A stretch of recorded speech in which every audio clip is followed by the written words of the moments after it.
welcome to Beethoven of the Ukulele, episode 7. That's where we're at right now. So we're almost 10% of the way through this fabulous symphony. Excited? I'm pretty excited about that. Anyway, today what I just performed is the first part of what we call the development section of the symphony. And that's where Beethoven takes some of the ideas he's presented and plays around with that a little bit.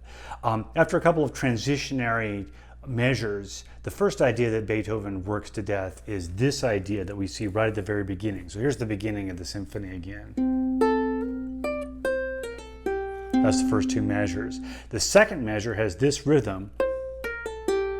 Dun, dun, dun, dun, dun. 1 and a 2 and so that's what Beethoven is working with for the first part of the development section. And he's taking triads and he's arpeggiating them, moving down the space of an octave through the triad with a couple of passing tones. So I want to talk a little bit about triads and show you some of the movable forms that you can use on the ukulele with triads.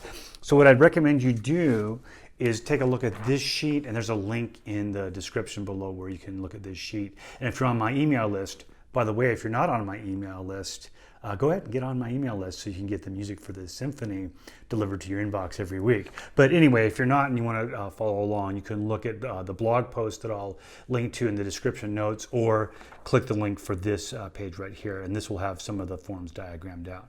So what a triad is, essentially, it's the basic building block of most of our Western music. It's the basic kind of a chord that we hear. And there are three kinds of triads that Beethoven uses in this development. Three ways of stacking up the notes within a chord to make a triad. And the first way is what we call root position. I'm going to demonstrate that with a D major chord right now. So the second, if you look at the top of the sheet, the second form you see, if I put that across the second fret, so the root is a D note because that's the second fret on the third string. I put my first finger across the second fret of the second string as well. That's the third, that's an F sharp. And then I put my pinky across the fifth fret of the first string, and that's the root an octave higher. So that would be a D major chord. That's how I play a D major chord. This is a movable structure, by the way, since there are no open strings.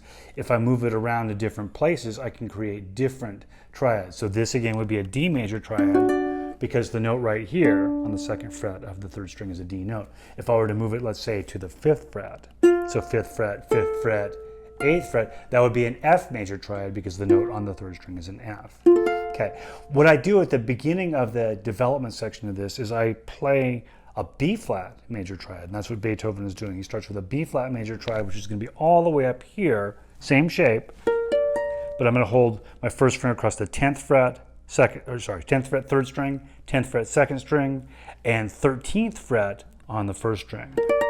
So that's the B flat major chord way up there across the 10th position. Okay, so if I play the notes in descending order, the root up here, then I'll go to the fifth, then the third, and the root. That's basically what he's playing with, and then he's adding a passing tone in between there to make this. And you can see that diagrammed near the middle of the page there if you're looking at that page. Also, I guess I'll try to put it up here. I'll try to put it up here on the screen because I can do that with the magic of video editing. All right, he also demonstrates that with a D major chord a little later on. The same shape and the same sequence of fingers, but down here across the second fret. So fifth fret first string, that's the root. Fifth fret second string is the fifth. Second fret second string is the third. Second fret third string is the root. So like that, and then he has the passing tone in between. All right, so that's a root position chord. Another way you can play a root position chord is to put the first finger across all of the strings, the third, fourth, and the second, third, and fourth strings, and then add the pinky on the first string. And that's diagrammed at the top right-hand corner of that handout. All right, so a first inversion chord would be where the third of the chord is the lowest note in the chord. Now to play a first inversion chord for D major, I'm going to put my fingers here. So this is the second shape we see diagrammed in the middle of the page here. So second finger is on the 6th fret of the third string. First finger covers the 5th fret of the second string and 5th fret of the first string. So that's a D major chord. This is an F sharp note, that's an A note, That's a D note. Then I can add an F sharp note on top of that at the 9th fret first string. Okay, so Beethoven plays around with that quite a bit, going 3rd, root, 5th, and down to the 3rd an octave lower. And then he has a passing tone in between there. And you can see that diagrammed out. That's demonstrated in the development section, first of all, on a B flat major chord, which is down here across the 1st fret. So 2nd fret, 3rd string, 1st fret, 2nd string, 1st fret, 1st string. And then my pinky is going to stretch up to the 5th fret, 1st string. So there's the inversion of the chord. Like that. And here's with the passing tone. Okay, and then finally, the second inversion of a chord is the shape that we're familiar with. Maybe a lot of you are familiar with the shape of a G major chord down here. So this triangular kind of a shape. Okay, so that's a movable shape as well.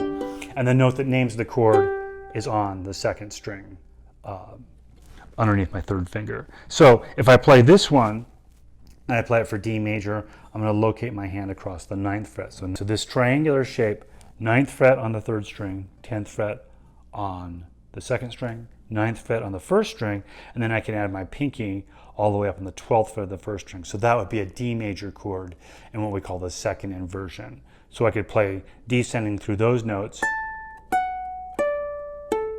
like that, and then do like Beethoven does and add some passing tones in between. Yeah. Like that. Okay. Well, I hope you become familiar with those shapes, because those shapes are useful for a lot more than just Beethoven. They're useful for pretty much every aspect of your playing. All right, well, that's what I got for you today. Be sure to subscribe to my email list if you haven't already, and be sure to download that handout if you want to look at these forms and the shape of these forms in a little more detail. All right, have a great day, everybody. Oh, one thing to add on to this. So if any of this wasn't clear to you, please leave a comment or get in touch with me otherwise, because I want to make sure I'm making videos that everybody can understand and is clear. So I sort of assumed that everybody understood a little bit about what triads were all about and how they worked. But if you don't understand that, please leave me a comment and let me know, and I'd be happy to explain that in a little more detail, or anything else you have questions about. All right, take care.